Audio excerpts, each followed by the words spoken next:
And we're also broadcasting live on Akapu. So mahalo to all of you online or watching on our TVs at home or at your home. This evening we have some very key topics. So mahalo to all of you who are here, including those of you who came to the earlier meeting with the Department of Health. Their public meeting with residents of not Waiokuli, Wahikuli. Wahikuli about cesspools. We had about 200 of the residents here earlier. So that was a very good discussion. I think DOH will take the information and then be back again. I'm looking at them for the clicker, but I have it. So tonight we're going to hear a little bit more about mental health care, interim housing, as well as host our usual question and answer session. If you have your cell phone on, please put it on quiet. If you need to take a phone call, we ask that you take that to the outside and then hold your questions to the end. We'll try to get to everyone as much as possible. I will say we are going to answer the Q&A session a couple of questions, or one question that came up about water, about for the Department of Water Supply. So we have here the Deputy Director, and he's going to help with that. I will also announce that there was a request for a homeowners meeting, just a meeting so that we can address the needs of homeowners. We are working on that and look to have it in a few weeks, in the beginning of April. It is contingent on getting those who are setting up the expedited permitting office with us. So at that meeting in early April, in a few weeks, it's going to be a very helpful meeting. We're going to talk about the coordination of infrastructure, the different agencies involved, from Public Works, Highways, Department of Environmental Management, Department of Water Supply, state, county, Department of Health. We are going to try to assemble as much of our folks together so that we can help with those questions and offer you an update on where we are with infrastructure that affects homeowners. So that meeting will be announced, we're hoping, by next week. So please stay tuned to that. Oh, sorry. I'm going to turn this over to Mayor to talk a little bit, share some comments, and then we're going to go to Council Member Paulton and then on to the agenda. Aloha, Lahaina, Ohana. First of all, thank you for braving the weather and coming out here. We know how important these topics are to you, and so as they are to us. So we want to thank you for that.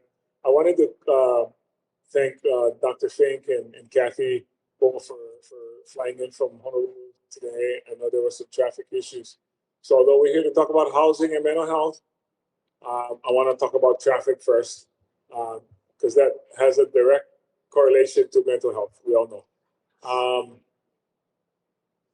So that temporary light on Keawe that's starting today, I know there's a lot of frustration because it caused a lot of backup. We think the problem is fixed. What you were experiencing, if you're in traffic earlier today, was a minute, 20 seconds on the green, and then 30 seconds on the red. It's just been changed, so it'll be 4 minutes on the green, 20 seconds on the red. Now, if that doesn't happen, please call somebody from the state DOT, or is it county DOT? What's the call? Okay, you can call us. You can call us and we'll call them. We have their number. No, seriously, it should now be set on 4 minutes green, 20 seconds red. Again, that light has been requested for some time to allow folks to come out making the right turn going up, so it's not so dangerous. That we'll try to get that addressed. And then, of course, you're going to hear from our speakers tonight on the subjects that we think we can give you updates on as well. I wanted to make one other announcement. I wanted to thank FEMA. They are putting 169 units up. Was formerly known as Lea Li'i. So there's two pieces you guys are going to hear about. Lea Li'i and then HHFDC. They're near each other. That 100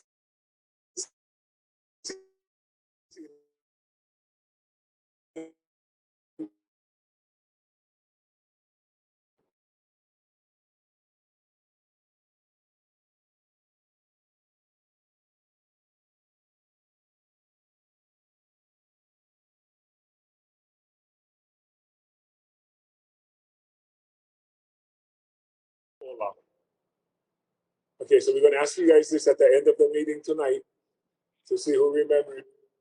Kalai Ola is the 450 units, and Kilohana is the 169 units that FEMA is working on. So if you hear that from now on, we're trying to do that to keep this easier and more understandable. So those are the announcements I wanted to make tonight. We'll get right to the presenters. I'd like to introduce your council member. I want to thank our advisory members who are here. I saw Laurie, I see Kim. I don't know if Rico's here tonight, but thank you guys, your advisory members working hard in the community for us. If there are any others that I missed, I'm sorry. I don't see any others right now. Okay, I'd like to introduce Tamar Paulton, your councilman.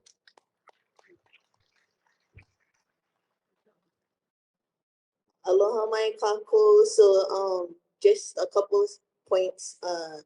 The Kala'i Ola one is the one that we had a town hall meeting last Tuesday about. So the Kilohana is a different one, more towards the Kaia'ula o Kukuya development that's going on right now on the north side of Keawe Street.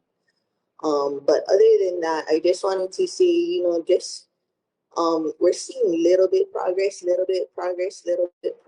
and just remember that to have made it this far is a huge accomplishment on everybody that's here tonight. You guys are doing it, once and at this point it's our lifestyle, and so lucky we live Lahaina, lucky everybody around us is our community, and don't be afraid to lean on each other. I did want to point out Tia Hartsock over there. She's from the governor's office of wellness, and she has people ready to deploy for mental health needs as well. So there's nothing at all wrong. This is a huge crisis that all of us went through collectively, whether your house burned down, your office burned down, if your friends or family, and it's okay to not be okay, and it's okay to ask for help, and help is available. So if you want to go through me, I have her phone number, and she said don't be afraid to reach out. See, she's nodding. And so it's okay to not be okay, and that's how we get to being okay, is by just reaching out for help. So that's, if that's all you can do, that's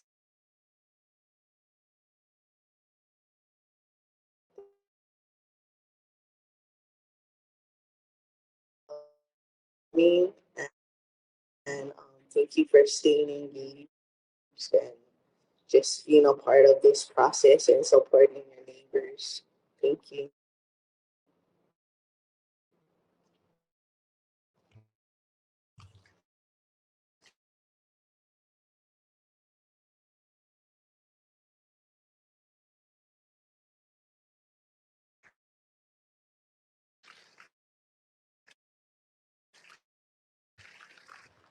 Thank you. One of our 6 focus teams coming. Um, Actually, I want to start off by talking about traffic as well. One of my other hats with the county is Deputy Director of Trade on Keawe Street. They didn't have to call them on your behalf. So the second, it was stood up, who is in the County Department of Housing and Human Concerns. For the last like 5 months, we have been working Department of Human Services, State Department of we understand that there have been a lot of calls for mental and behavioral healthcare services in response to that. And so we've asked a few of them to come and speak to a lot of the services that have been stood up and are available for you now. So with that, I'd like to call up our partners from the State Department of Health and State Department and Office of Wellness and Resilience to come and share a little bit about those.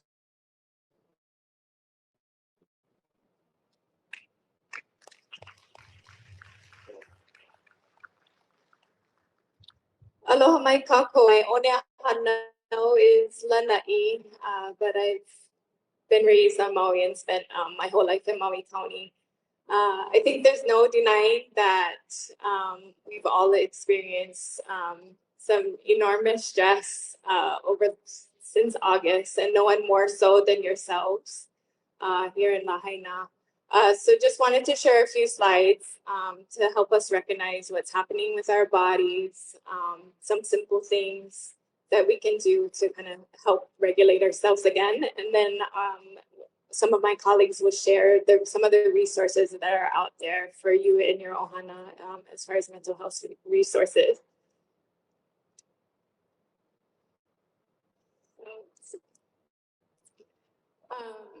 When we experience a threat, our body releases hormones, cortisol, adrenaline, that helps us to react. But when you are in a constant state of stress, that doesn't turn off, and it can be very exhausting over time. We feel this exhaustion of always being alert. That fight or flight reaction doesn't turn itself off.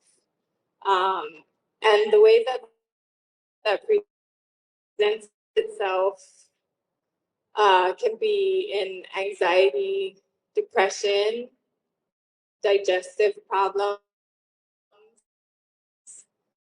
headaches, heart disease, sleep problems, weight gain, and memory and concentration impairment. So sometimes these things are happening and we don't even realize or attribute that it is the stress, that's causing it. And like I said, some simple things to help regulate ourselves, get us back to, I think none of us have really experienced a complete normal state in these last few months, but just to help us feel a little more regular and help us to get through our day.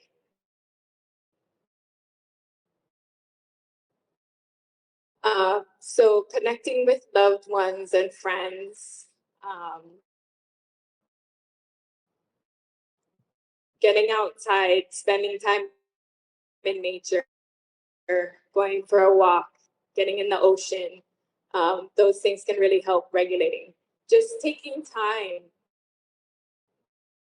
even for 3 deep breaths, to really center and ground yourself. Participating in wellness activities. So a little later, Amy will share the different wellness activities that have been popping up especially at Royal Lahaina, at the Hyatt. There have been Lomi Lomi, the Kanikapila Project, playing music, all of those activities. It allows us to come together and just experience that joy being together. The physical touch, the lomi that releases all of that you're carrying in your shoulders, and walking around with that you may not realize. Talking to a therapist, so we will let you know how you can access those resources, especially here at the Lahaina Behavioral Health Center, but also, private therapists. And we're also working on opening a space at the Royal Lahaina where folks can do individual therapy, group therapy, and wellness activities.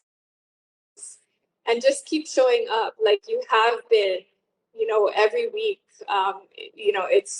It's so commendable than others. So mahalo. And Trevor Davis from the Department of Health will be going into these, into some of the ways that anxiety presents itself, and into, again, some more.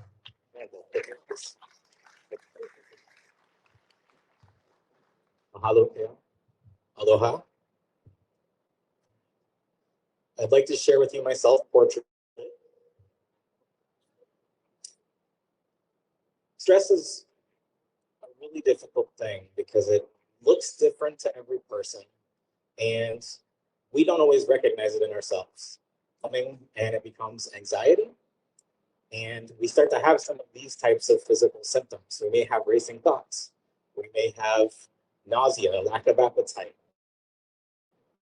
We may start to feel really shaky. You may sweat. You may have difficulty swallowing. Lots of different physical symptoms that you probably wouldn't necessarily just think this is because of stress. This is because of all of the things that I'm having to deal with. And so approximately 48% of adults at some point in their life, and things like this community has gone through, the nature of how it goes. And so one of the things that we want to talk about, healthy ways, and a way to cope, that it's a way things, but it is in any types of other coping mechanisms. And so then 6 adults use in past, they may use more and more, and they start to have difficulty managing it on their own. And so we'll talk about how to kind of work through that. And then depression. Depression can look and feel a lot like anxiety. They're not the exact same thing, but depression comes with sadness. It comes with hopelessness most of the time. It comes with a lot of difficulties with wanting to withdraw, wanting to isolate yourself, wanting to just find ways to avoid anything that could cause another stressful situation. It just makes it worse. And that is the trick of depression that messes with people so much.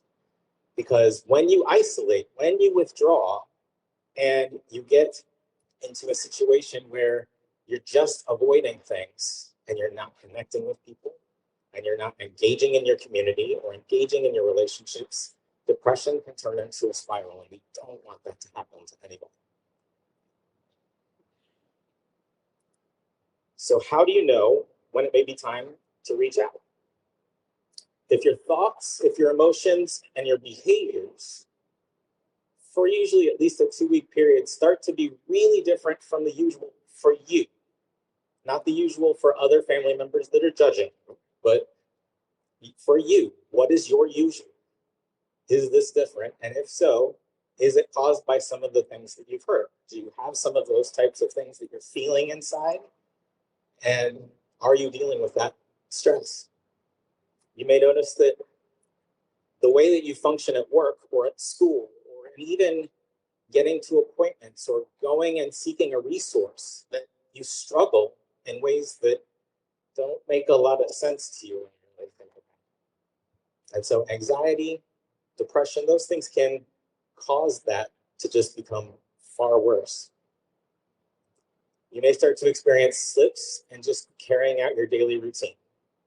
If you have a pretty normal routine for yourself and for your family, and it starts to kind of fall away here and there, you miss one thing that you would have normally just done, and it was automatic for you, and now for some reason it's just not. That could be a sign that there may be an issue. And if you start to pull back from relationships, especially the really healthy, fulfilling, meaningful relationships to you, if you pull back in your engagement and how you're connecting with someone, that's when it's time to connect with. Connection really is the number one way through a lot of these things. And what that can mean is a connection with a family member, with a friend, with someone that you trust, a neighbor, someone else in your community, or it can look like a helper of some kind, a caregiver, a therapist, someone with lived experience that's gone through this also. It really doesn't matter what you fill in the blank with as far as who you're reaching out to, just reach out. And when you're experiencing stress at the level of anxiety and depression, it's the hardest thing to do. But I can't encourage you enough that if you're feeling any of these things, it may or may not be anxiety or depression. It really doesn't matter whether it is or not. If you're reaching out and connecting with people, it's going to start to feel better. It will help you get through your day. And really it takes a lot of strength and a lot of guts to reach out to people when you're struggling. And I just hope that you all will, and that you'll encourage others to as well. And part of the way that you can do that, if you're not struggling yourself, but you see people around you that are, is to continue to reach out. Maybe it's to someone you know, but maybe it's to the person that's ringing up groceries for you. They look like they've got kind of an odd look on their face and it doesn't seem right. Ask them if they're okay, because as the council person said, it's okay to not be okay. And so hopefully we can just offer a brief ear, or at least let someone know we're in this with you. Whatever it is, if we're together on it, you're going to be able to be stronger getting through it. One of the things the Department of Health has done over the last several months is put together a federal grant working with the Substance Abuse and Mental Health Services Administration to get a fairly large grant to enhance mental health and substance use services in the area. And part of that is an initiative to start a resiliency center. And the resiliency center is going to be set up to be a unified place in the community where someone can go and get help and support. If you're sitting there thinking, don't you guys already have clinics for that? Yes, we do. But there are also going to be services available in the resiliency center, because sometimes folks, for whatever reason, don't want to go and get those services. And the resiliency centers are different from our clinics in that there will be events held there. There will be traditional healing practitioners that will become available. There will be group events that happen there, all in the name of healing, all in the name of trying to address the stress and the ongoing difficulties that you've been having. In order to have this resiliency center up and running, though, we're working on the facilities issues, but we need to figure out exactly where it needs to be and exactly what needs to be in it, and we're going to need you for that. We're going to be coming back here to talk more about the resiliency center in the near future, to say, what do you need as community members to be there? Because there's no point in designing it without you, right? So we need to know exactly what you need, what you want there, what's going to be the most beneficial for you. And that's what we want to make sure gets put there. Ideally, the resiliency center will be there for years and years to come, because we have a lot of difficulties to deal with for years and years to come, unfortunately. But it's going to be a place where we can come together, build those connections, and start to build resilience. We'll also have a resource center. We're looking at having that either combined or separated, but again, that's going to be up to what we are able to put together for facilities, and then coming back here to talk more about it. Part of our federal grant also is to expand behavioral health services so that anyone that's been impacted by the fires has services available to them. So these are just a few examples, but we're going to be putting together skills training, peer-to-peer support, traditional healing events and services, as well as individual, couple, family, and group therapy, where the peer-to-peer support is bringing people together and training community members to be able to reach out more effectively and communicate, and just try and get folks to warm up to an approach and get support in some way, shape, or form. It doesn't have to be formal services. If you're looking for formal services, they're available. But if you want something different, those will be available too. And that's what's nice about having a grant available to us, is that we can go beyond the normal scope of what we might have. So beyond those services, Amy's going to tell you about some resources and other events that are coming up. Thank you, Trevor. Aloha, good evening. My name is Amy Peterson. I am new to the Department of Health, not new to Lahaina. I'm going to quickly go through some programs and resources that are available that both Keala and Trevor and Tamara talked about. I think the words you heard a lot were engagement, and engaging in some of these activities will help all of our healing journey ahead of us. So the Wellness with Aloha workshop, we've partnered with the Hui and Maui Behavioral Health Resources to provide workshops for the community to go over some of the items that Kiala mentioned in her earlier piece about how to recognize stress in yourself and some coping mechanisms that you can use to as we move forward. So that is going to start on March 14th, and we're going to be at the Royal Lahaina. We'll have sign up using the QR code. There's flyers around, and we will also, Trevor and I will be here to talk story after if you want to learn a little bit more about it. And then currently that's happening, some ongoing programs, the Kanakapila project that Kayla also mentioned, that happens at the Royal Lahaina every Monday at 5 p.m. And Jason from Lahaina Music is facilitating that, and he has given away many ukuleles, and it's been a really powerful group that meets every Monday and Wednesdays at 12 noon at Kaanapali Beach Hotel or Kaanapali Beach Resort. And then also at the Royal Lahaina, the Maui Arts and Cultural Center has some different activities with hula, play making, yoga, any opportunity. So Monday, Wednesdays, Fridays, and that flyer is also around. So we hope that you attend some of these sessions. Our goal in the SURGE project or the SAMHSA Emergency Response Grant is to offer a variety of programs and activities that obviously everyone's healing journey will be different. And so we're looking at a lot of different healing modalities that will fit in the community. So I wanted to also bring up the Maui Recovers events website. The team, Sarah, who I know you've met here before, her and Kayla have done an incredible job with including a lot of events that are happening around the community in the mauirecovers.org/events. And that is where we'll continue to promote different wellness activities. And then immediately we have the CCP program, which is a crisis counseling program. A lot of their community members that have been in the hotels and offering counseling support. There's a warm line, which is Monday through Friday, 10 a.m. to 8 p.m. that you could call for counseling or being connected to resources. These are community members here to help and support you. And also we'll have that resource available at the table. And then for immediate crisis support is the National Suicide Hotline, which is 988. And then the toll-free number of 1-800-753-6879 if you are in a crisis or anyone in your family is in a crisis. And then lastly, our certified community behavioral health clinic, which is right down the road.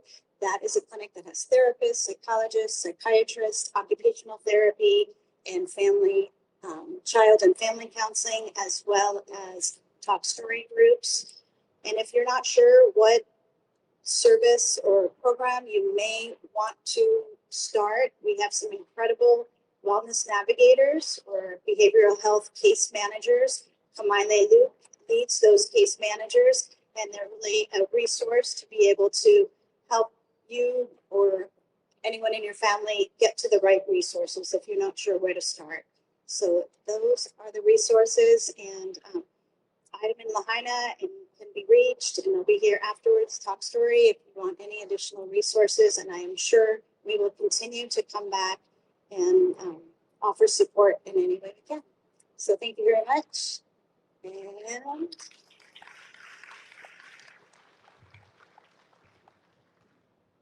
we told him to stay in this box because all the social media people watching online and the camera couldn't follow them. So are they doing a good job? They're staying in the box. But we do want them to think outside of the box. So up next is Keanu Lauhi. We're going to go into housing as far as the status of interim housing. Keanu is our county's deputy director for the managing department. So they oversee all the departments, but she's also part of the leadership of the Office of Recovery, should be followed by Curtis Brown of FEMA, and then we'll hear a little bit from the state on their housing project. Kiana?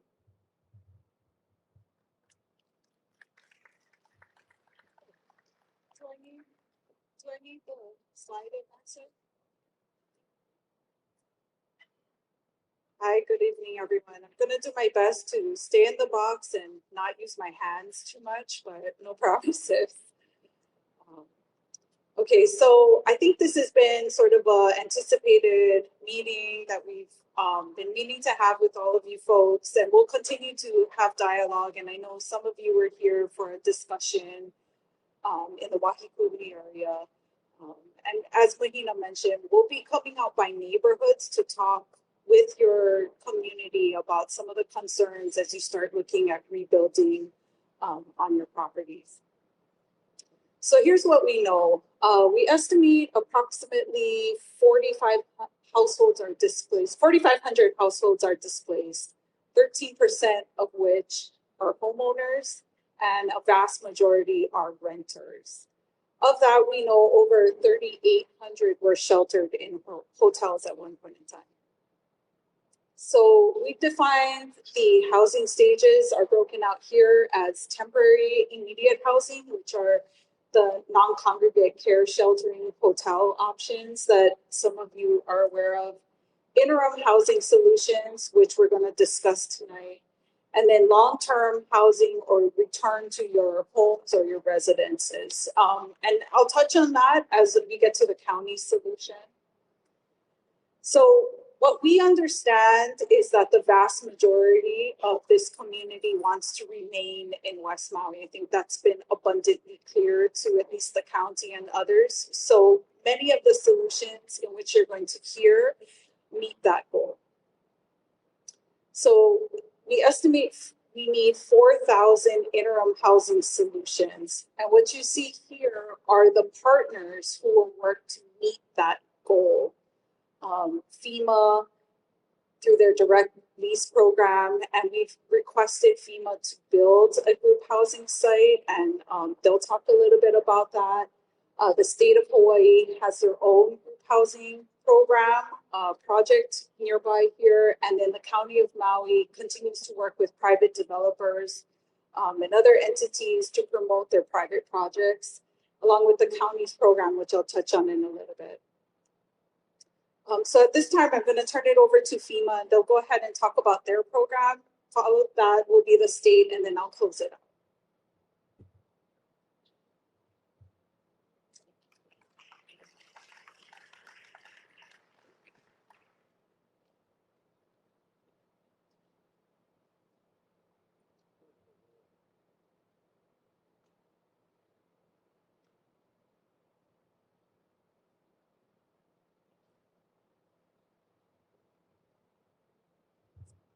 Aloha, everyone. We did have a slide there that depicts the Kilohana site that the mayor mentioned earlier. First, mahalo to the mayor for your support for the name.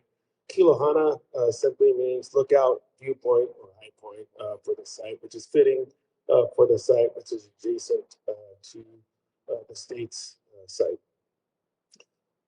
I wish I had the slide there so you could see where it was located. But before I go specifically or talk specifically about Kilohana group site, I did want to discuss and give you some updates on the housing numbers that we have so far, because it's a strong tie to the 169 unit Kilohana group housing site.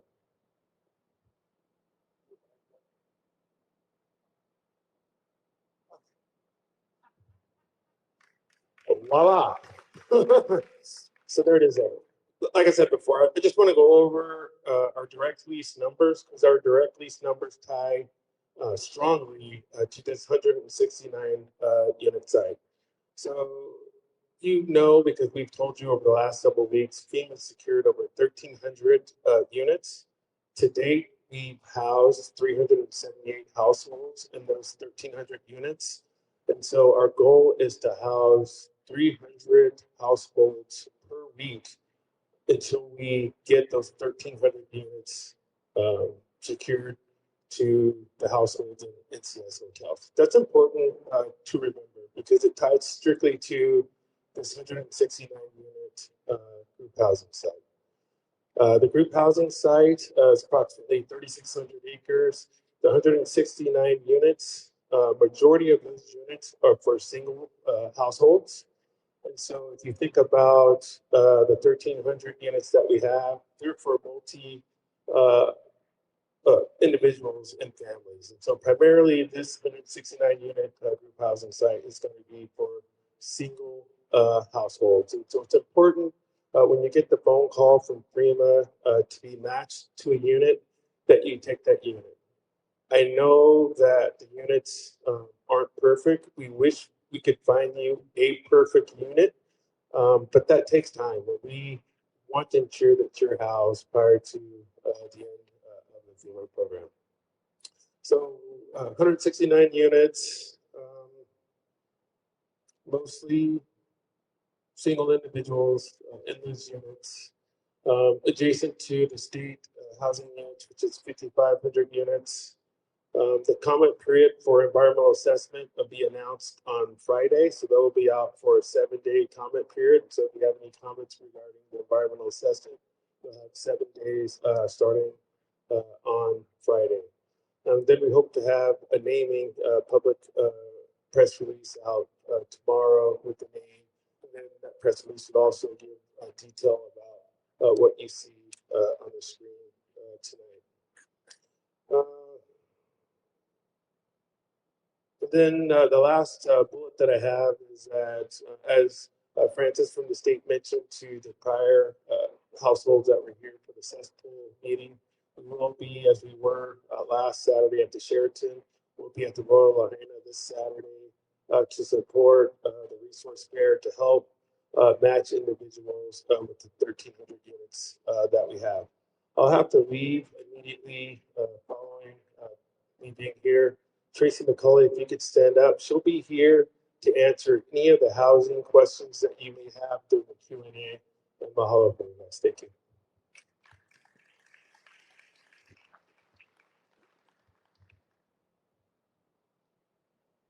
Aloha, everyone. So I'm Joseph, never Joey Campos. I'm the Deputy Director of the Department of Human Services for the state of Hawaii. I don't recognize some of you, so I'll just give you a little bit of my background. You know, as I always say, Maui County is very near and dear to my heart.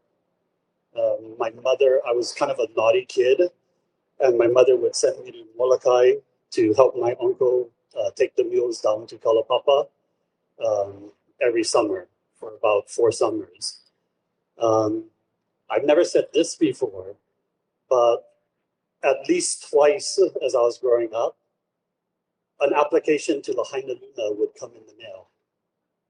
And my mother was like, I'm going to have you board at Lahaina Luna if you don't shape up.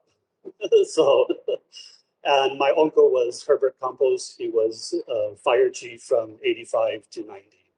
So Maui County is really near and dear to my heart. And so I just like to share that. So I want to talk to you about the state's build, Kala'i Ola. And we are very grateful to Kumuhula Pueo Pata, who gifted us the name. It means a place of peaceful recovery. And we hope that this is going to be a space where people who have been impacted by the fires in this place will be able to have peaceful recovery. So this is the location, right? You know where it is. It's basically a stone's throw away. You'll see that the proposed area for the 450 units that we're going to put up is right above the villages of Leali'i. And phase 1 will have approximately 270 homes, which will hopefully be able to be placed July, August, and September. And then an additional 180 will be coming through. There's going to be a mix of the different companies just because manufacturers cannot produce the amount that we need. A single manufacturer can't produce the amount we need. So we have, you know, a mixture of 4 different manufacturers, studios, 1 bedrooms, 2 bedrooms, 3 bedrooms.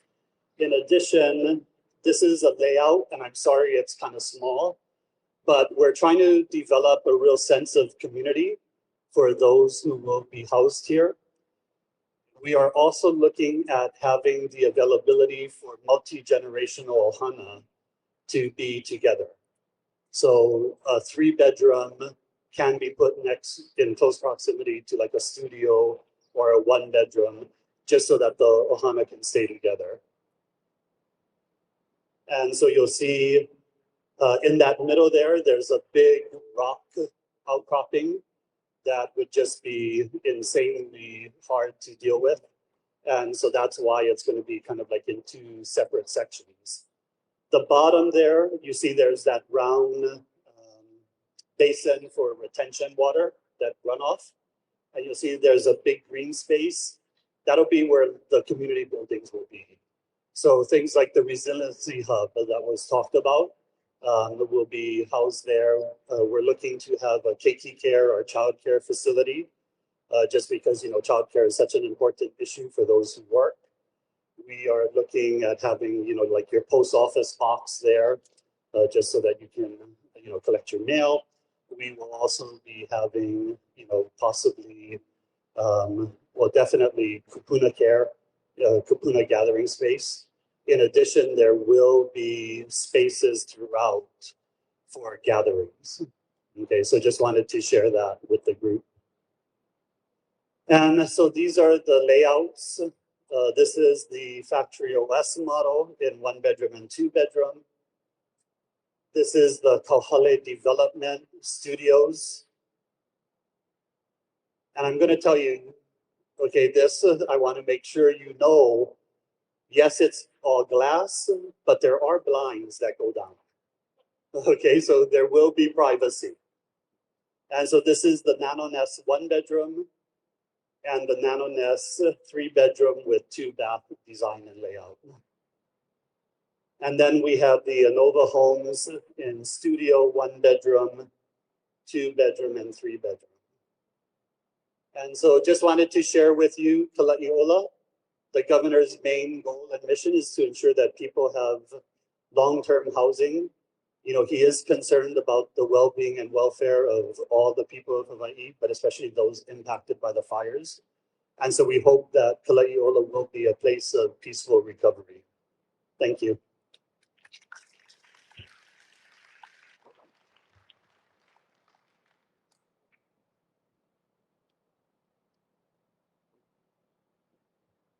While they switch back the slides, since he mentioned Lahaina Luna, I don't know what it says about my father-in-law, but he was a boarder there.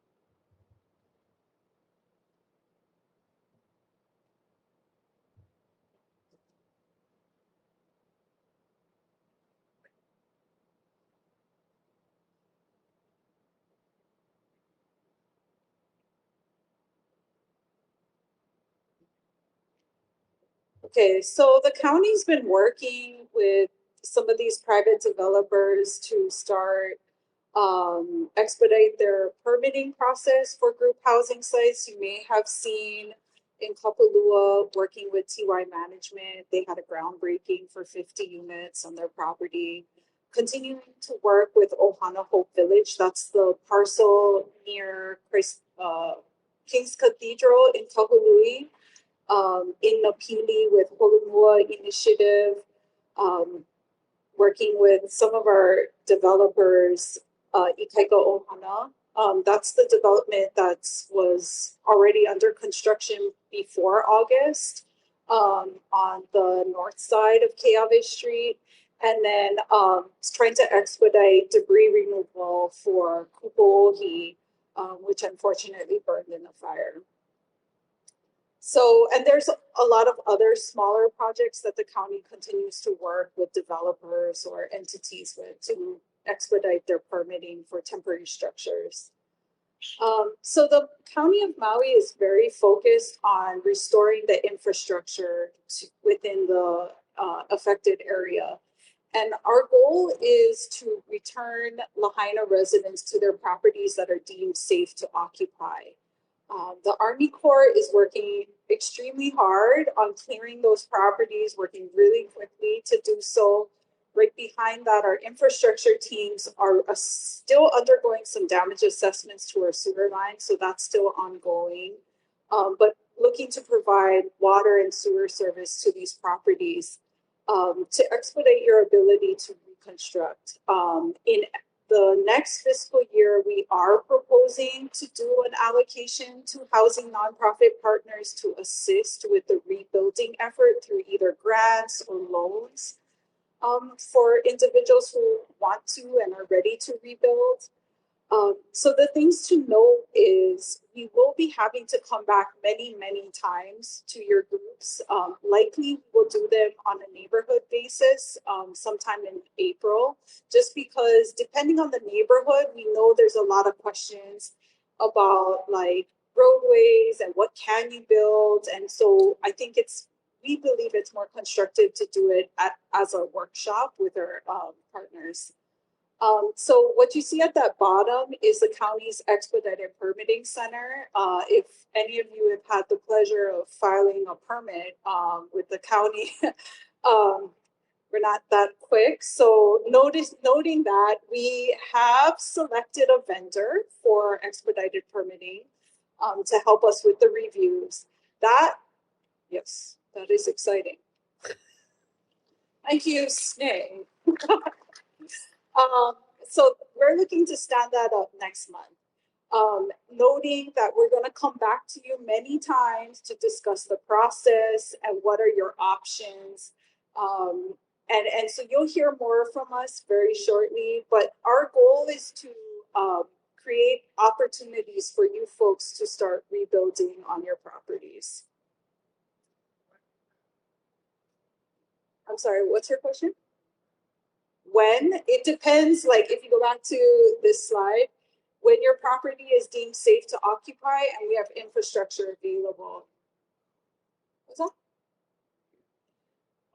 So we're still going through damage assessments. We're hoping that your properties will be cleared by early next year and that we will have some infrastructure in place at the same time. You're welcome. Thank you, Kiana. And again, our team will be here to be available, but we're going to open up the floor for a question and answer period at this time. So I'm going to call Cynthia Lalo for assistance, if that is correct. We keep changing our mic runners. All right. So we've been taking questions for any of our resources. Folks, just raise your hand and we'll get to you. And then our team will also be here. I will say that if there are questions for Joe Campos, who could have been a Lahaina Luna alum, but he was a good boy, according to his mom, so her threat didn't work. But he has a plane to catch. So first, I'd like to ask, are there any questions for Joe Campos on the state's project? Raise your hand if you have a question for Joe. Okay, I got two right here, sit there in the front and in the white tank top. Okay, go ahead. Joe.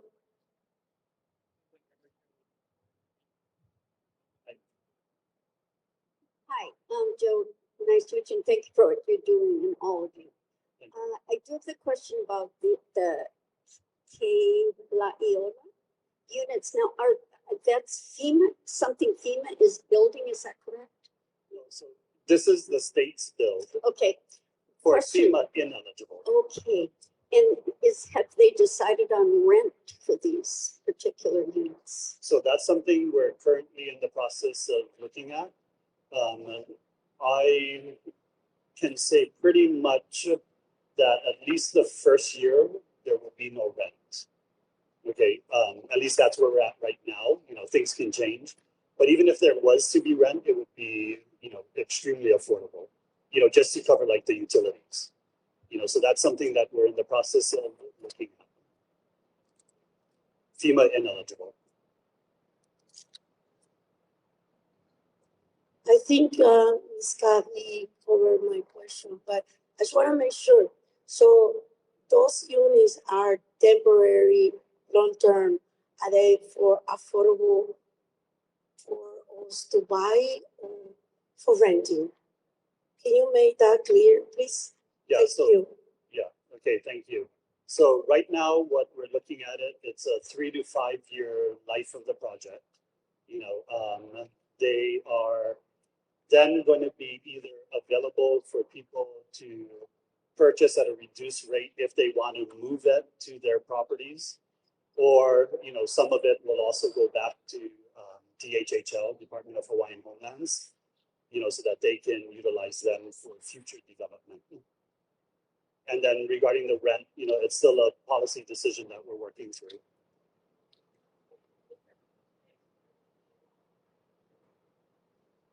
Yeah, so probably within a month or so, we'll have you know, the whole process, eligibility, application process, because we're looking at, you know, July, August timeframe to have most of them out. Thank you, Joe. I don't know if this question is for you, but those for combined the 620, 619 units, where's the sewer? Where's the waste going?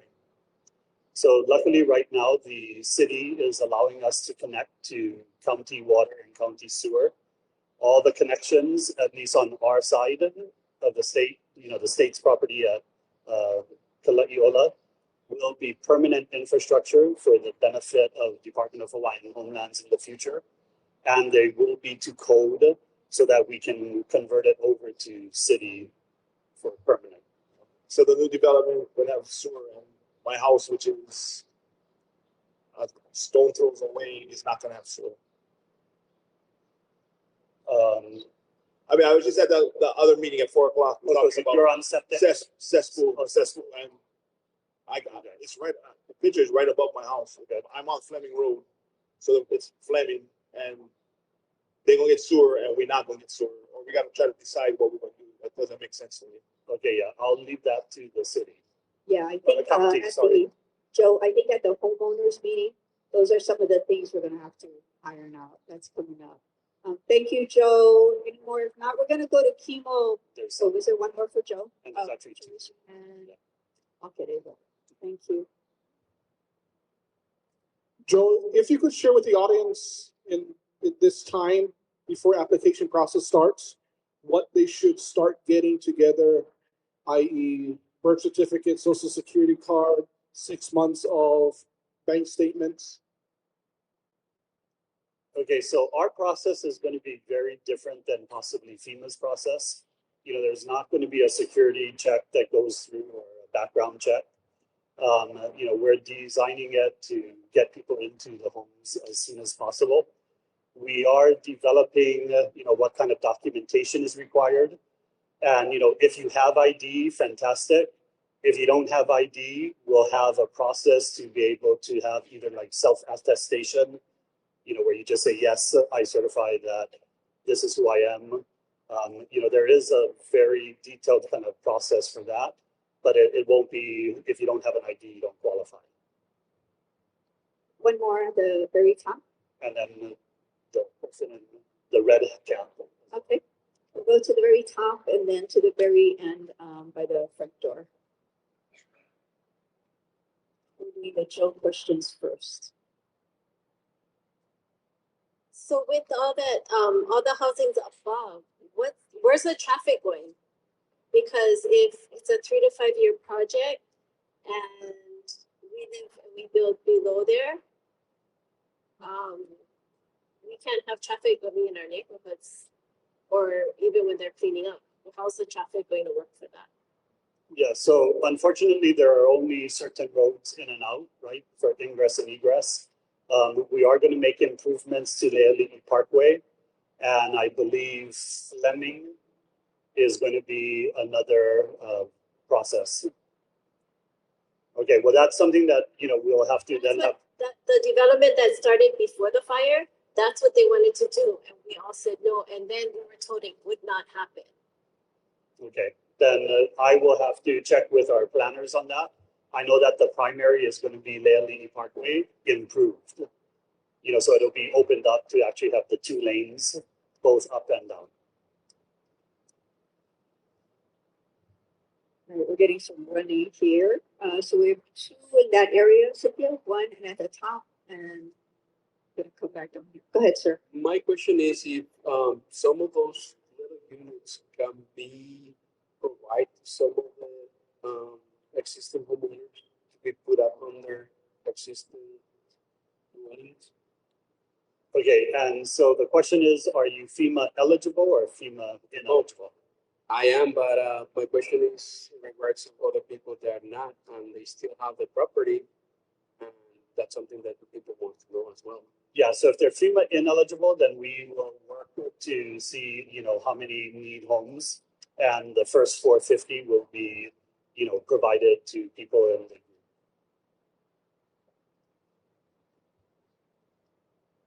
Go up there and then back down here.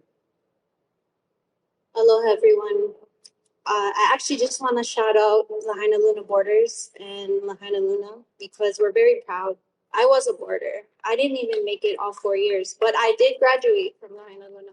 And I know my classmates, some of them come from generations who want to be boarders and who love this community. And thank you, OWR and DOH, for finally joining the party. Like some of us have been here for 6 months. I'm actually a mental health specialist. I've spoken to several of you months ago, and every one of you have ignored my concerns. So the people know that they have anxiety and depression. They don't need help recognizing the signs. And I think you're underestimating the resiliency of these people, of our people. And it's okay if I don't get included and I show up anyway. But please understand, if you ask the people, they will tell you what they want, what they need. All of them have been keeping each other afloat. Again, just to clarify, my mother wanted to send me to Lahaina Luna, and I had no problem because Maui County is special to me. So this was not a slight on borders at Lahaina Luna. I was just sharing my experiences with Maui County. Thank you, Joe. Right here, Al.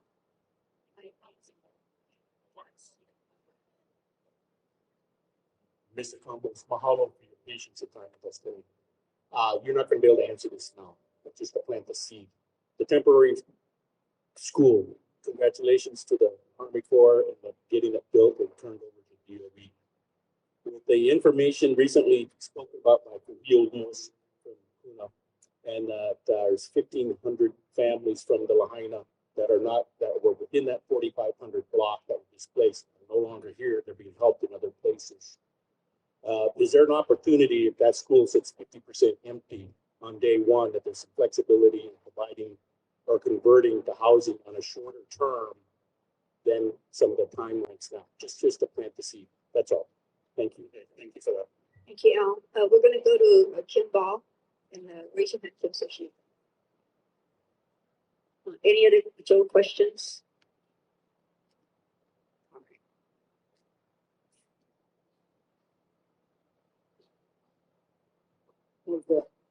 FEMA eligible, is there any preference given to first responders or teachers?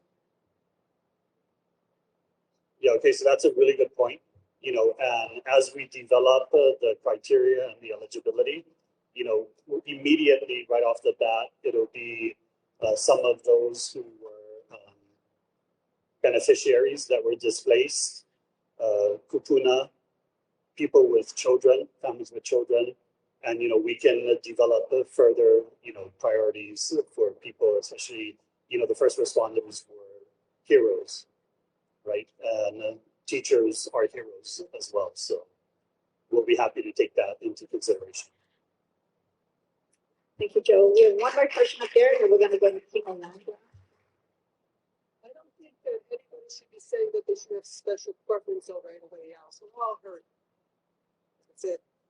No, I appreciate that. Yeah.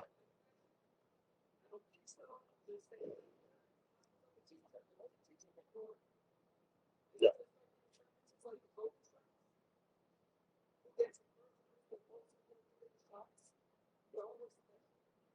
No, I understand that, and yes, every person. People out in my backyard, I don't want the house that way because my beautiful house still standing in White Homes. And I don't want you on my road. But we're here. We've been hurt. You guys still have your home. Blessings. Look at your neighbors. We're hurt. Because you don't want us on the road, traveling up and down. You think it's not enough transportation? So I think the question should be directed to our speakers. So we mahalo for all thought, mana'o, and questions are welcome. Again, Go ahead, let me just respond. Sure, go ahead. You know, so thank you for that. All people are special. You know, unfortunately, at this moment, we only have the 450. The governor is committed to building more because we want to make sure that all people have long-term housing solutions. Okay, I just want to say that we're all here for the same thing. You're not here for yourself. You're not here for your family. I mean, okay, look around here. You saw the family from Lahaina. You know what I mean? We're from Lower Lahaina where the fire was. So don't come. I don't want to hear you guys crying about this and that, what you lost, fire for home, and you're a teacher, you're a fireman, you're a policeman. No such thing like that. There were children that lost their life in that fire. There were people running 30. I witnessed that because I was one of those people that ran for my life, me and my wife. So, and we pass people that we see every day, all my neighbors. And that was the last time that we saw them. Okay? So don't go come over here and don't speak for yourself, speak for everybody. You know what I mean? We're all in here this together. We move forward together too. You know.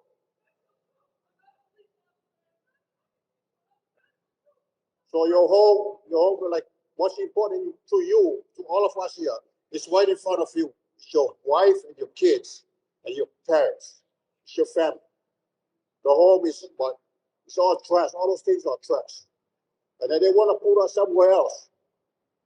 You know, you guys are FEMA. You have FEMA, you have the county, you have Red Cross, and you have the state. You guys can move mountains, okay? Don't tell me that you guys get 10 years down the road. No, you guys can't move mountains. You guys can't do this in no time at all. Don't go spending money about building this over here, building this over there. For what? And you guys talk about stress. You know what is stress coming from? People don't have home. They want you guys to move the needle so they can go back to the land and build a home. All right? That's the bottom line. And besides that, you guys open up this place too fast. Okay? The tourists is flying all over. You guys are taking all our people out from the hotels. And now they're on the street. And you know what? You cannot build anything else, any business. You gotta build a community first. Those are the backbone of all the business in Lahaina. You guys understand that or no? Yes. And now you guys want to kick them out. They have no place to go. I know that because I know a lot of them. And all the Filipinos are my neighbors. And I speak for them. If they cannot stand up, they speak for themselves. So get that to you guys' brain. Use your brain, don't use your ass.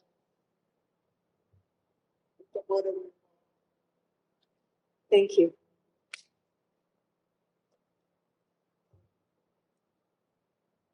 It's fun. No, all mana'o is welcome.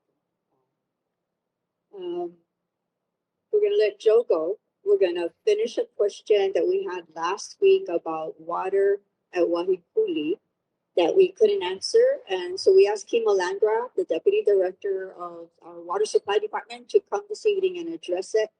Kima? Okay, so I guess there's a question last week about the water in Wahikuli, in particular Aina Kea Road. So the water in that area is still under the unsafe water advisory. Right now, all the water mains in that area have been tested. We are waiting for the results from the lab. In 1 to 2 weeks, we plan to start testing the service laterals. And the focus will be on Aina Kea Road and trying to get down to be amended as quickly as possible. Probably you're looking at 3 to 4 weeks before we can amend Aina Kea Road, depending on what we find and what kind of corrective actions we need to take. Since we have Kimo here, any water questions? Okay, great. Oh, where did our other microphone go? Did we lose Oh, sorry, up there. Go ahead. There and then down. Hang on. Can you hold the mic? Yeah. So just so the online people can. Hello. So I used to live Kaiula Okapuahi. That's a Kaikohana that is helping to build homes. Their building right across the street is Kukuya, and they want to transfer us over there. But for some reason, the state is giving hard time to transfer. We went from 86 families to 35 families, and you guys are giving us hard time to transfer there. And I want to know why when we all lost all our apartments. Because that's what we were told by the owners, that the HFTC is giving hard time. So my question is, why, when we're all survivors from the wildfire, and there's going to be 200 units, and we heard that you guys want to open up to lottery, why? It's only should be for wildfire victims, no lottery. Okay, I think that's going to be a FEMA housing question. So we'll let the water director go and call up FEMA. Where did Curtis go? And then we'll go back to water. All right, okay. All right. Thank you, Kimo. Don't go too far. I think we still have Kimo question. Hi, Tracy McCauley. We don't have anything to do with the lottery, with an apartment complex, with lottery or anything like that. That's not a FEMA project.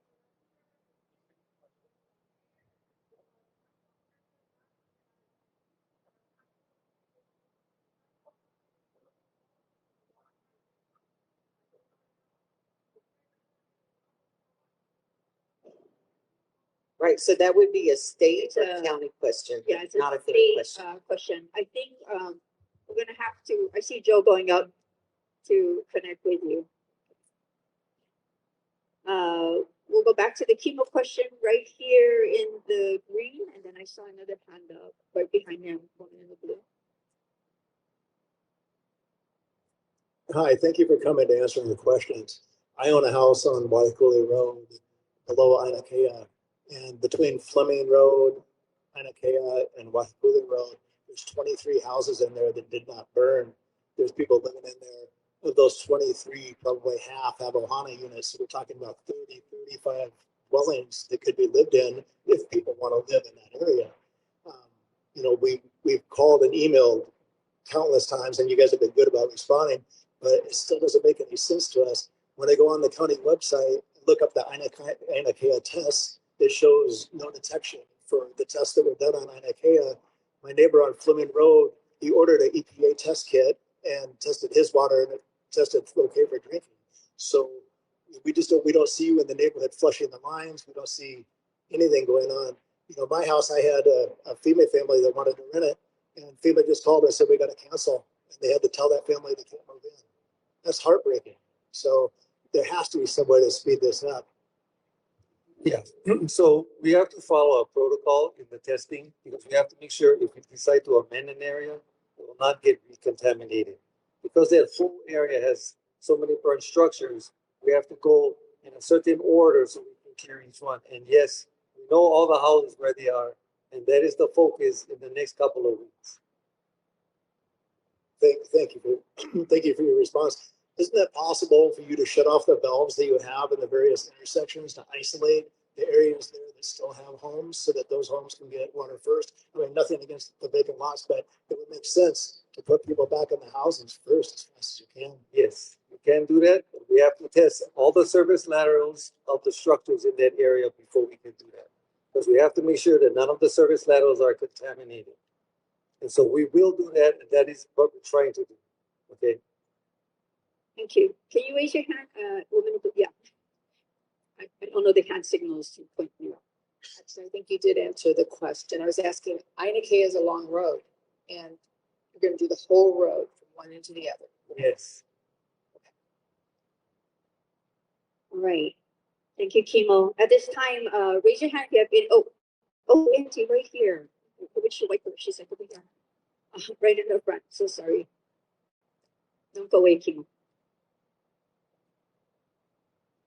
Yes, I'm an owner of a home that is also standing, but it's down south of Shaw Street.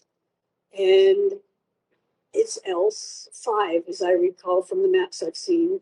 For some reason, everything north of Shaw is L6, south of Shaw is L5. I'm not real sure how that numerology works, but could you please share with me the status of L5? Because again, the linchpin, one of the building blocks for getting people into, interim housing, no matter whether it's long-term or short-term, is if you get all of us who have homes standing into our homes, it opens up where we are currently. So let's get it moving. So that's what we're trying to do, and EPA is helping us. So the only reason why there's an L5 and L6 is hydraulically, that's how it works. We need to separate the system fix on the hydraulics. So they have tested all the mains through L5. Okay, we still need to do all the service laterals. Total service laterals between L5 and L6 is about 1,800. So that's about 1,800 tests. We're going to try and do about 200 a week. But if we find a contaminant, we need to do corrective action. No, we're not joining them. It's easier to do the whole, so we could do the main testing. We need to do all of, it's easier to do all the mains at once so we get the clearance. Once we get the clearance and we know the mains are good, then we can test the service lateral.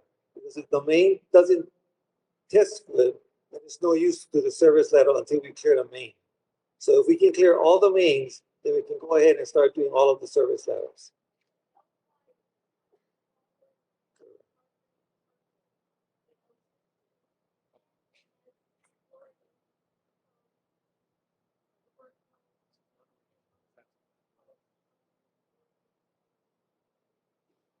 Yes. Yeah, so it's gonna be happening all over. We're not gonna only say we're only gonna test Aina Kea. We're gonna start with that one because they're gonna be more teams. So we'll be going in L5 as well as L6. So we'll be going to all the areas in L5 and L6.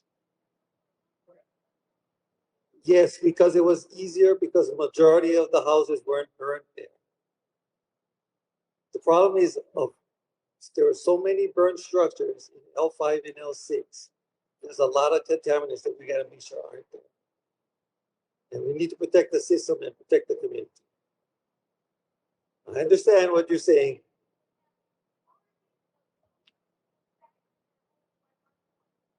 Who said that? Wait, who said that? I'm not the. So for those online who cannot hear the questions, it's just an expanded question about a small neighborhood and a March date that the state had given. I think Kimo has answered it as best as he can for now. He will be here after as well if there's more. We are going to go to the gentleman there and then here. Go ahead, sir. I live right here on Kaniao Road, 1C. The county gave us the go ahead that the water was safe to drink a while back. And last week, the EPA came and gave me a flyer, so they're going to test again. So I'm just wondering if the water is good or not. No, if we say it's safe to drink, it is. So if you come up to me and tell me an address, because it might be a divider someplace. We shut off one valve, so the whole system was isolated. Okay, so the EP is still going to test. Not I don't know where the EP did. Kaniao maybe above, I'm not sure. But if you come see me after, I can answer your question. Okay, and then one right here in the front row or second row. Hello? Okay, real quick. So with all these additional units, right, that we're going to build so we can house all of us that are in here, do we have enough water to support that? Because water is a big topic, right now, more so now. So yes, we do. Yeah, enough water to support it on a temporary basis. All right. I think they want to know what is temporary basis. Okay. Okay, well, it's the housing, depending the 3 or 5 years for the housing, if it's temporary, and we can support that. And as people hopefully move back to their properties, then less people being a temporary, more people go back to their homes. So just kind of balances itself out. All right. For any questions, not just chemo. Okay. We'll go here and then up to Uncle Earl. Okay, so my question is about the expedited permitting center. And my mom happens to live in an area where she needs a building permit, she needs flood permit, she needs historic permit, and SMA. So this expedited permitting that's going to be launched on April 24th, is that going to address all of those? Unfortunately, there are going to be parcels who won't be eligible for the expedited review. And I don't know if this who can answer this, but you know, in the previous meetings, they've been talking about us having substandard streets, and we know that's what it is, yeah. But we want to make a decision on building, right? And I feel like, okay, well, if we're going to decide to build, let's say, a 2,000 square foot home or whatever, then you guys come along and say, okay, well, we need to shorten the street. How is that going to work? Can somebody address that? Yeah, so our fire department has done their initial analysis of the roadways and, you know, I guess where they need a little bit extra coverage.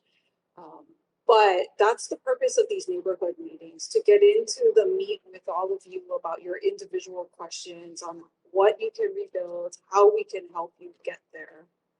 So, sorry. So my next question would be, do you have a list of like, you know, what neighborhoods you're going to go to so that we can plan, you know? Hello, okay. Yeah, that's coming in a week or so. We'll publish the list. It's going to start at the end of this month. Neighborhood meetings. And then that's going to be published on Maui Recovers. Yes, Maui Recovers. Thank you. You're welcome. Okay, Uncle Earl. And I thought I saw a hand up here. Okay. Okay, and then just a reminder, folks online aren't able to hear, so when you're asking a question, just ask it straight to the mic. Go ahead. I'm not sure if this was a question for Joe or for county housing, but I know he did mention that these pods were being provided through state from the governor. So my question would be, is it a possibility for those of us that have still our property, no home, is there an opportunity for us to have those pods put on our existing property in the interim of our homes being approved, and or in the case of those of us that live in Waikuli that have to wait for the sewer line to be built, which Shane said was going to be between 3 and 4 years. Is there a possibility that the governor can say, hey, let's put these pods on existing homes or existing lots in the interim as well, instead of going and doing a planned community elsewhere? This is what county-state handoff looks like. You go, no, you go. And this is why I stayed a little bit longer before I left to catch my flight.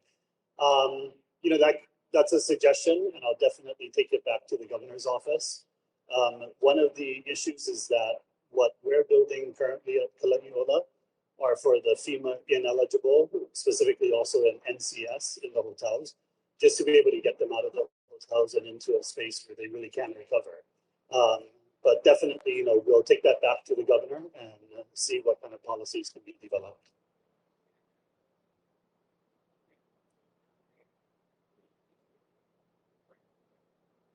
Right, but you're also FEMA eligible, right?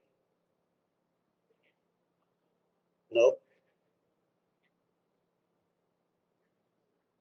Oh, okay, with the LU, yeah. Okay.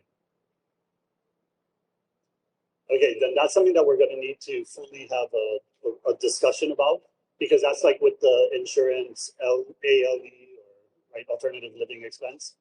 Okay, so we'll definitely have more discussion as things progress. Okay. Hi, I was just wondering, you had mentioned that some people won't be able to use the expedited permitting process. And so how do we find out if we can use that? What are the regulations, or because we would need to go ahead and start with the long process? Oh, hi. So your question is about if you're not eligible for expedited permitting. How do they find out whether they could be or not? Yeah, so we're not quite ready to talk about the expedited permitting. We will be ready once our vendor is fully on board, and how we're gonna communicate with you. I'm imagining a map would be very helpful for all of you who can qualify for that. So, you know, unfortunately, I can't give you a ton of information, but stay tuned because we are working on getting the program set up with our consultant.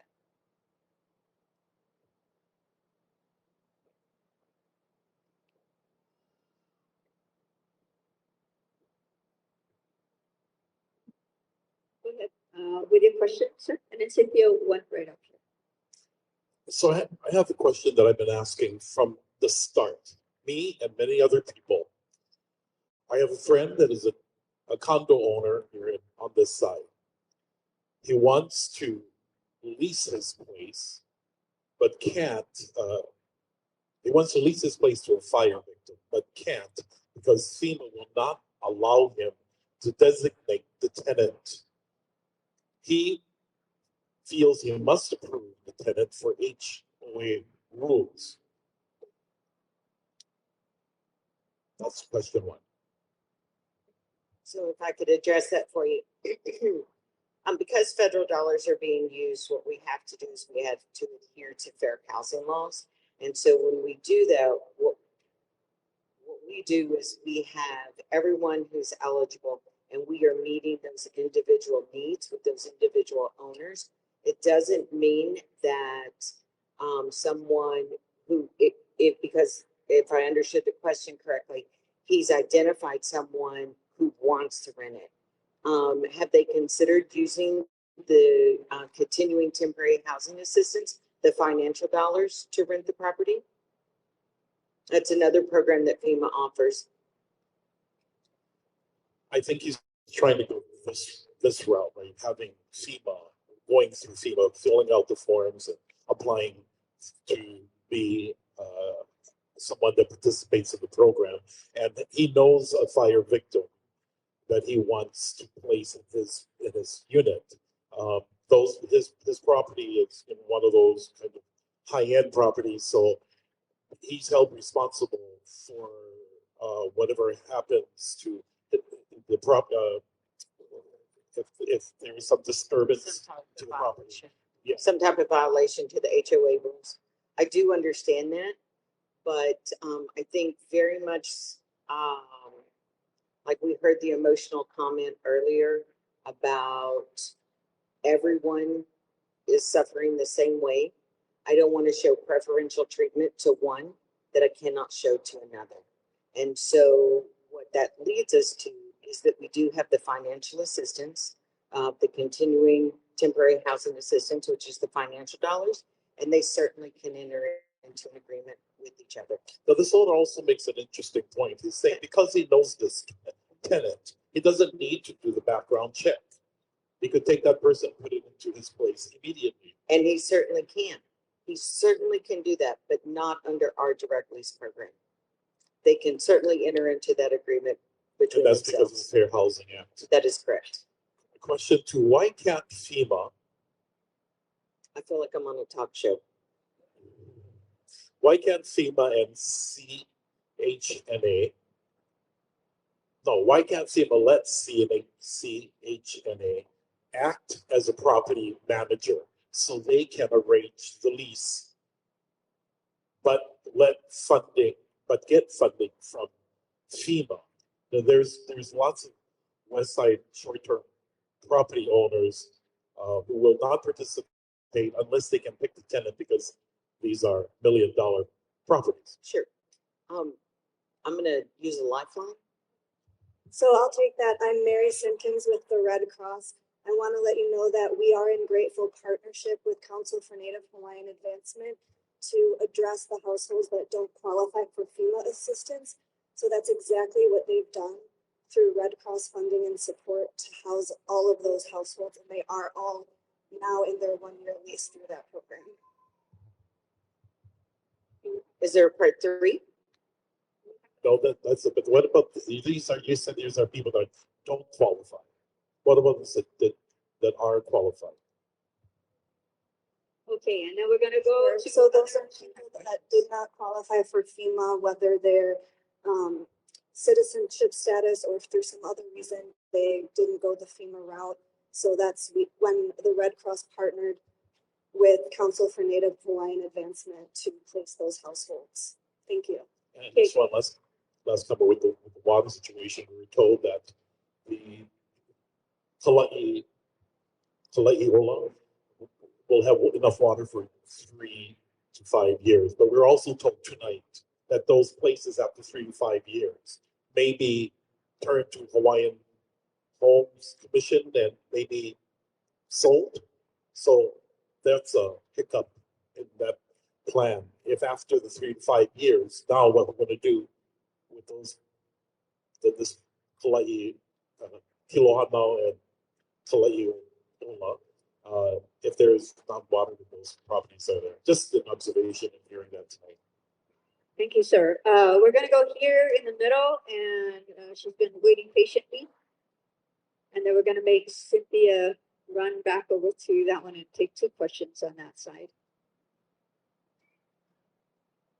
In case you're wondering why we don't run more microphones, these mics are connected to our social media feed, so that's why we're limited that way. Go ahead. Hi, thank you.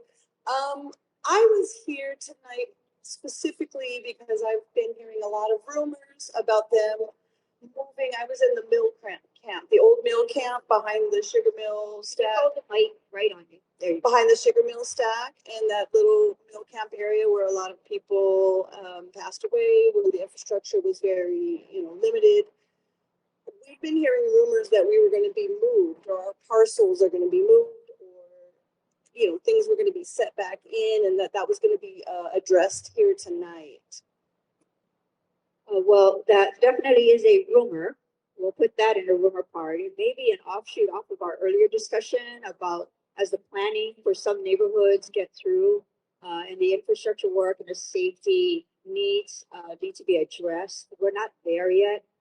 Mayor and others have talked about the need to expand the roadways that would affect some of the properties in those areas. We are not there yet. I don't know where we got the idea that we would be talking that up tonight, but that has definitely been discussed. The first infrastructure, current conditions, community planning, neighborhood planning, and then we'll get more and more closer. Thank you for that rumor question. Go ahead on the top. So I have a question. So I am FEMA for direct lease. Do you guys communicate with the owners how much children, if they have pets? Because I'm doing a background check and they asked me if I have children when it's in my FEMA case, first of all.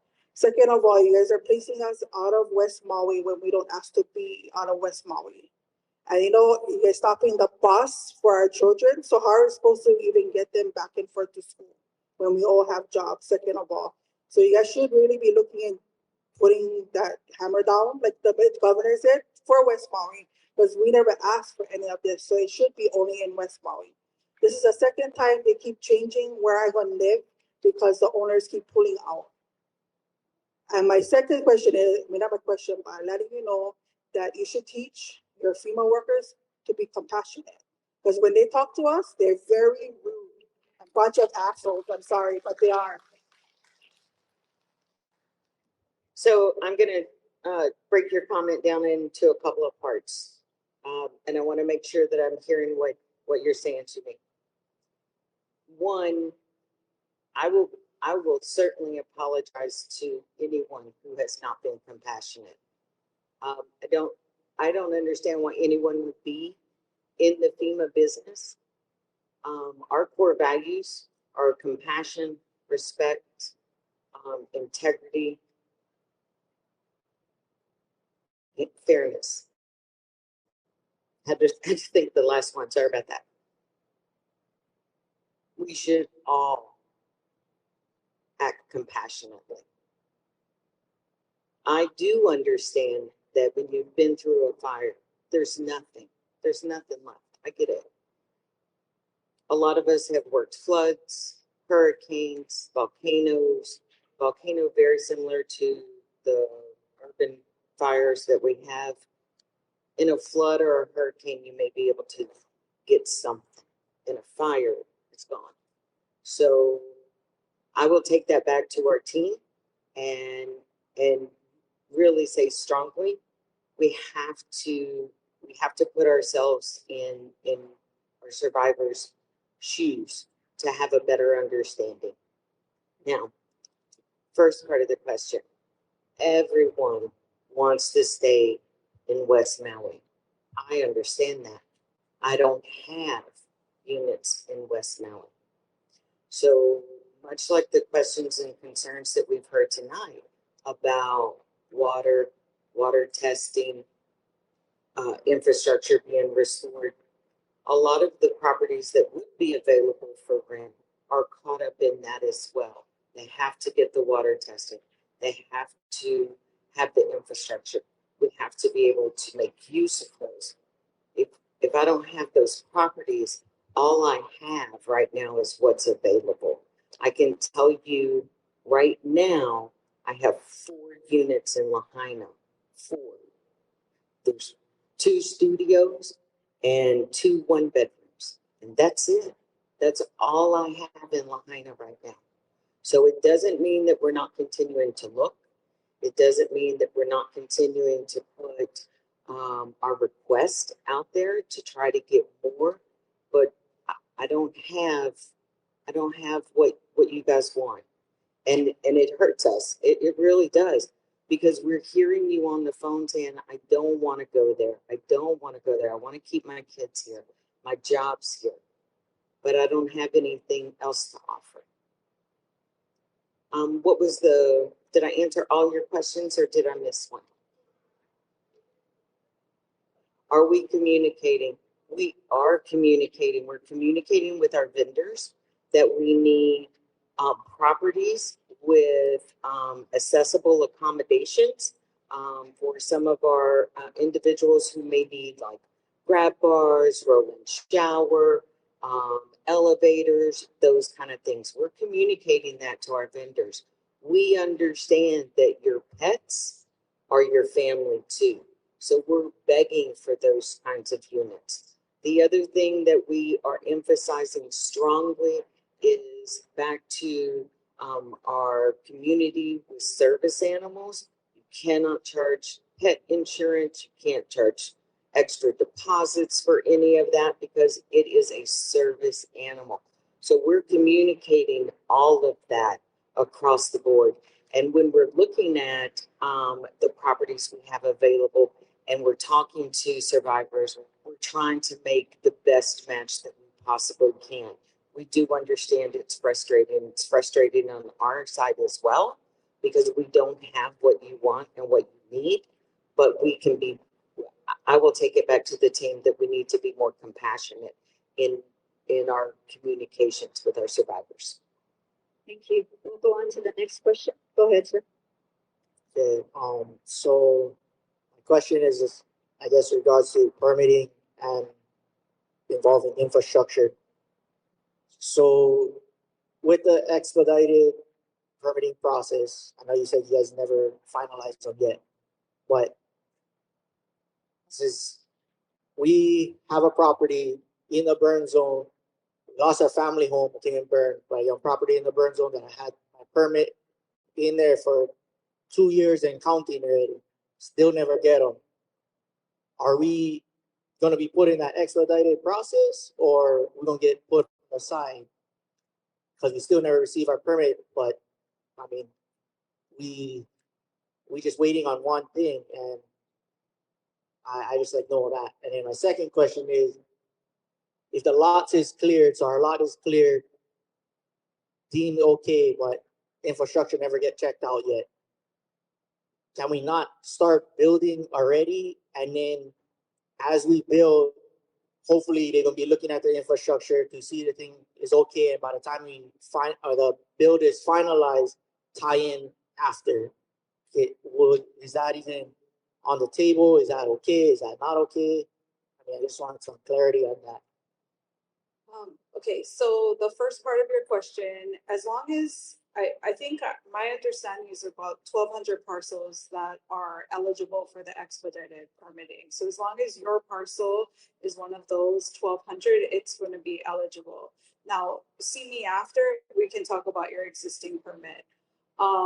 The second part of your question is that is certainly on the table of can you pull your permit, start your construction. We know it takes a while to construct, get contractors lined up and what have you, and then tie in and hopefully the infrastructure is in place. That's certainly on the table, but again, we haven't finalized the procedures because we haven't fully brought on the consultant yet. So, you know, we'll continue to have conversations with you and many others as we start to roll out this program. Thank you. Cynthia there and then up here. Thank you. My question is for Kimo, right, from the water department, and the lady here from FEMA. It kind of all coincides together with what this lady was saying up here. It's kind of the same thing as this gentleman down there. I'm kind of echoing what he was saying earlier, but one of my home, actually my only home, is still in the Waikuli area. And we had gone through, I unfortunately had to move my family to the Big Island because my businesses are gone in town and it's my livelihood. But my house is there, and we went through the program to get our house listed with FEMA, and we were approved. We went through all of the steps to have our house listed. We signed the contract, and today we got a text message saying that our houses are no longer eligible, and they told us it was because of the water department. And so, like, you know, my house that, you know, I unfortunately can't live in anymore could be housing this family right here. I have two of them, and there's 24 houses on our block that there's some of the people have similar situations to me, some don't. We're all neighbors, so we all kind of talk. But I just would really hope that, you know, my situation's a little separate. I know, like he was saying, it's not just about me, but it's my specific question. And I think, you know, I think it could be a help if we could prioritize the houses that are still there in either way. But anyways, do you have a timeline for when the water might get cleared? So for what? So for Wahikuli, we're hoping we can do it in a month. It just depends what we find when we do the testing. Yeah. We had water tests individually, and we delivered water bottles and things like that, but they still cut from the program. So we're just curious, you know, like later on, what that timeline is. So about a month, you're saying? Yeah, so okay, thank you. We're gonna go up there to Jackie, and then the gentleman right here in the brown in the middle, and then to Single. Sir, I see you. I'm gonna go. Hi. So my first comment, I believe it was Tracy. Right? So I was discussing with Sneh Patel earlier that he has been trying to figure out how to communicate with someone about. So part of the issue with you guys being able to acquire properties on the west side is that you don't have someone who works in short-term rentals on the west side that is communicating to these owners that like knows them and can speak their language. And so he's been trying to connect with someone so that he can help to acquire some properties on the west side, but has been unable to. So could he connect with you after and try to? Yes, I am trying to stay in the box, but I have some information right there. Okay. So I'm going to come out of the box. Thank you. The mic doesn't work when you come out. The mic works when you go back in the box. Okay, hold on. And then Cynthia, there's a gentleman here that's been waiting patiently, and then in the peach sweater. Okay, let me give her this one.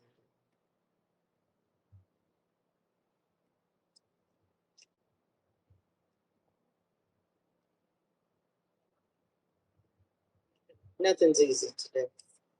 Okay. 510 499-6069. And Tracy, whose number is that? That is one of our contracting officers, and she will certainly put them with the right people so that we can have more West Side housing. Because that's really what we need. Are they aware that like the bandwidth has just been really limited with these contracting groups? Like as in every person I've spoken to recently, there's 3+ weeks between each step, like each phone call that they get. And I did alert Todd to that. I've been talking to him about it, but I don't know if he's able to do anything. Are we talking about the steps to get licensed in? No, so are these separate companies? Yeah, we have 3 vendors. Great, thank you. And then my next question is for Mary. So my understanding was that Red Cross was supposed to ask one time at check-in if you're willing to leave. Did I misunderstand that? So I will have to follow up with the details. It is a standard question at intake, and there's a place where people can identify whether they're interested in moving 500+ miles away. And as we've discussed before, that question, if people are not receptive to that option, it should not be a repeat question. So I did multiple people every check-in, so I just wanted to let you know because that's sure. And I understand that, and I did see your text and relate to our team to just give our teams on the ground a refresher on that. Again, that's a standard question to ask. Obviously, the situation is anything but standard, and we have to really be sensitive to the situation here. So I'll make sure that we're driving that home with our team. Thank you. Of and course. My last question was just about what is the plan for the gap between when NCS is supposed to end and when housing things are available? Because we're hearing like the earliest deadline was, I think, June or July. And so, you know, people are still hearing that NCS is supposed to end April 10th. So everyone's just really anxious and stressed out about that. So if somebody could offer some clarity. Sure. So the initial contract with the state was a 6-month contract out from the day of the fire. That's standard. Of course, the initial end date was February 10th, and then FEMA extended that by 60 days. As of right now, we are operating as that end date. Now, the question as to whether to extend or how to address that gap, that will ultimately be with Hawaii Emergency Management Agency. And at this time, I don't have visibility on those plans. All right, we'll go to the gentleman and then back up to the peak, and then we're gonna wrap. If I could follow up, the state has requested an extension. It's under review with FEMA. Thank you, Tracy. Go ahead, sir. My question is regarding permits. Right here. Oh, hi. Yeah. So everything on the Mackay side of the highway is in the SMA area, shoreline management area. So typically you pull a building permit down there, you have to go through SMA. Part of the SMA is you send it goes through planning. Typically planning sends it to SHPD, the State Historical Preservation Society, where it gets lost forever. I just finished building 2 houses in Hanakawai, and I waited 18 months for SHPD to approve my pure pads, 15 pure pads to build a house. So what are you going to do about all these people on the Mackay side of the highway that are all going to get stuck with SHPD? Have you been in contact with SHPD? Are you going to waive that? You know, can there be a situation where they rebuild within their existing footprint where they don't have to do SMA, they don't have to do SHPD? And then the second part of my question, my brother lived, his house burned right behind the wharf on Holly Street, just muck of Luakini Street. So the state has this bill going on that they're going to create this board to oversee downtown Lahaina. He's no young guy. I mean, he wants to rebuild his house. So is he going to get all tied up in this planning for how to change the commercial area? And his whole little residential street just wants to move home. You know, what are they going to do? And then lastly, there was a code on the books that said that if your house was lost in a natural disaster or fire, from the day you filed your building permit, if the county hasn't approved it in 7 days, then you're allowed to start building. Is that still allowed? I'm going to try to answer all the questions. So the first question is about like archaeological monitoring. Have we been working with SHPD? So the county has an archaeologist who has been working with SHPD, understanding the complexity and the challenges to our homeowners, the additional cost and time. So they are working on a process to expedite or look at the review, what that's going to look like. So first question. Okay, the second one was, help me out here.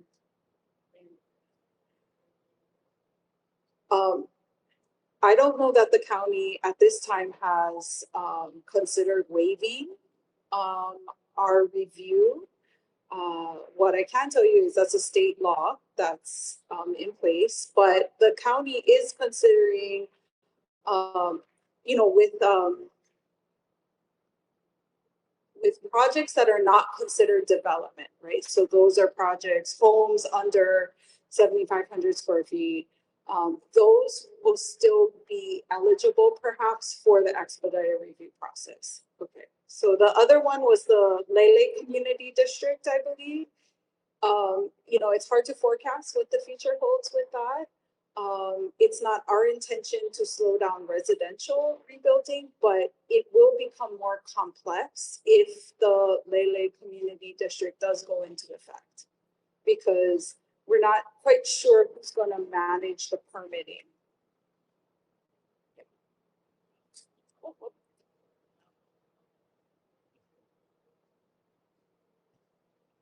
I wish I could speak with clarity on that. I'm not sure. We'd have to get back to you.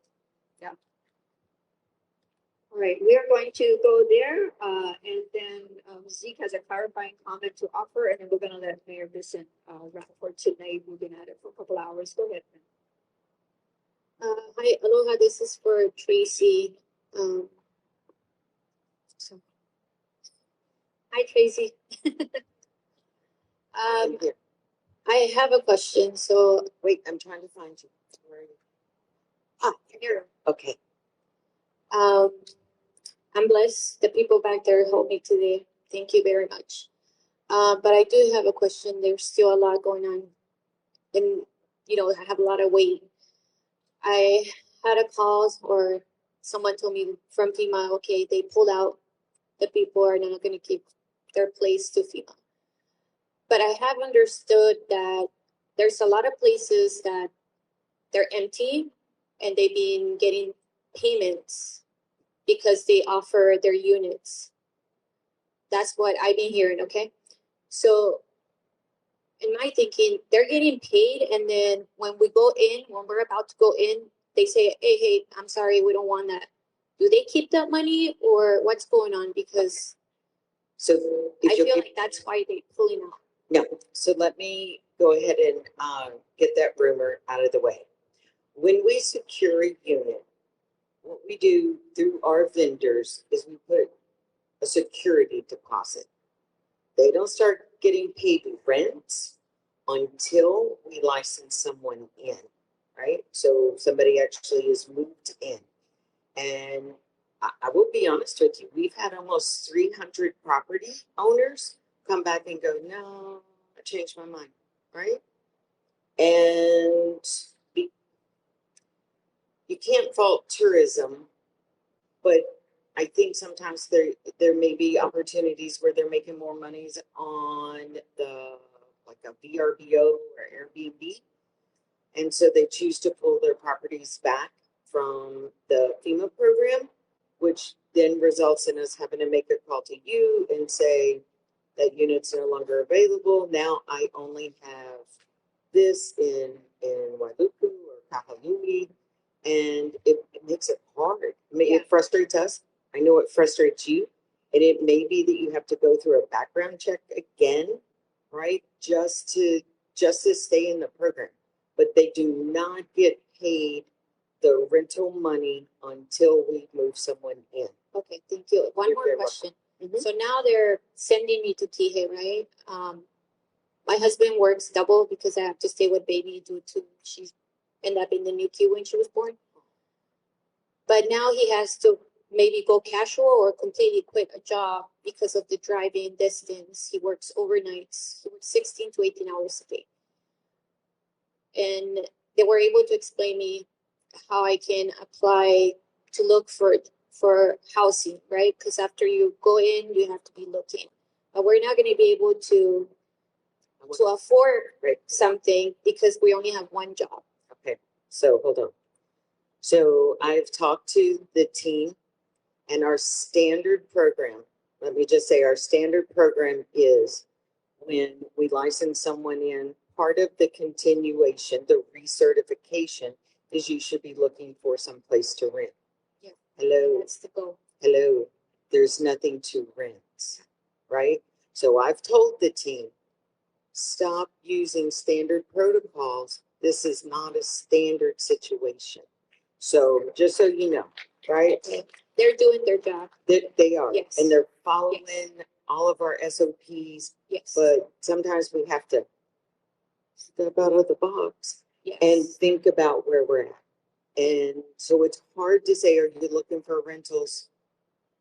FEMA, you had a hard time finding this rental, right? So there's that.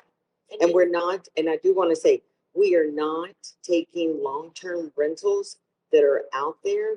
We are only taking those short-term, very, I hate to say very expensive, but expensive rentals that vacationers would be using, because we do want to keep some housing available for individuals who want to use CTHA or something else.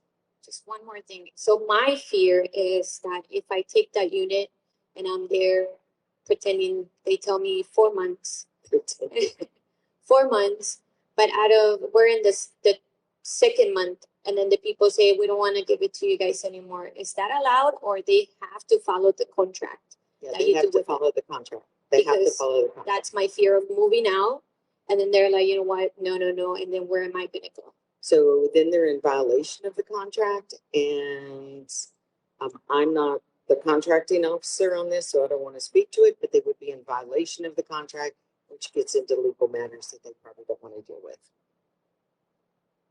Thank you. Thank you, Tracy. We're going to have Zeke do a clarifying comment on the question that came up, and then we're going to ask Mayor Bisson to close for the evening, and we'll soon be around for those of you who have additional questions. Zeke, maybe. You got to be in the box. This is Zeke from our Office of the Mayor. You know what it is I have a connection every time we do it, because the second people start doing this with the microphone, nobody can hear anything. The worst is when people are doing this, and then I gotta turn them up, and then you hear the woo. But my clarifying comment that I wish she was still here.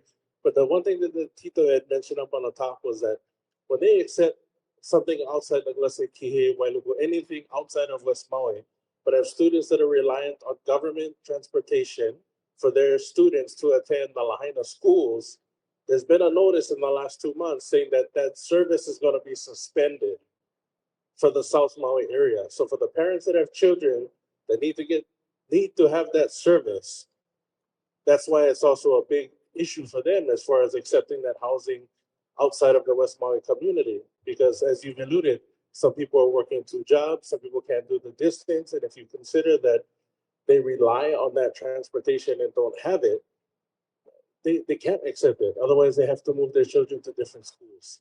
So as a comment that I know that she probably wanted to share with FEMA and maybe even a representative from the State Department of Transportation that is working on the contracts for that, if there's anything you guys can do.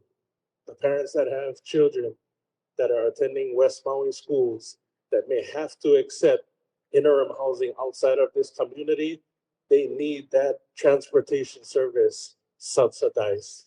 It has got to be funded. Thank you, Zeke. Before Mayor closes out, just a reminder, the slides are on MauiRecovers.org. They also show up on the live feed that is reported on the county's Facebook page. Mayor Bisson. I just want to thank everybody again for all the great questions. This is not a perfect situation in any way. There's nothing good or great about anything that's happening, except for the energy and the effort that everybody's putting in. And I just want to thank the speakers tonight. If you can help me thank them for coming out here, braving. They know that they're going to get asked some questions that they don't have the answer for tonight. And thank you for not booing when that happens, understanding that they're getting up to speed on this just as much as everyone else. So I just want to appreciate your hospitality when we come out to Lahaina, those of us that are not from Lahaina, to come and try to share information. Appreciate. We'll get back to all of those that were told they would get an answer back to them. You will get that follow up, and we're gonna take all the comments that you said and make sure we get it back to the right people, whether it's someone's behavior, someone's conduct. We'll make sure that that all gets. That's probably the most important piece too, is that we treat each other with that grace and treat each other with the respect we all deserve. And so, if that's not happening again, please let us know that. But again, very thankful for the great questions. Please follow up on the mental health pieces that were offered tonight. And even if it's not for you, if it's for somebody that you know, that you see, please follow up on that, because that was probably in my mind, the biggest takeaway for the night. And so I just want to say thank you again, everybody. Drive home safely.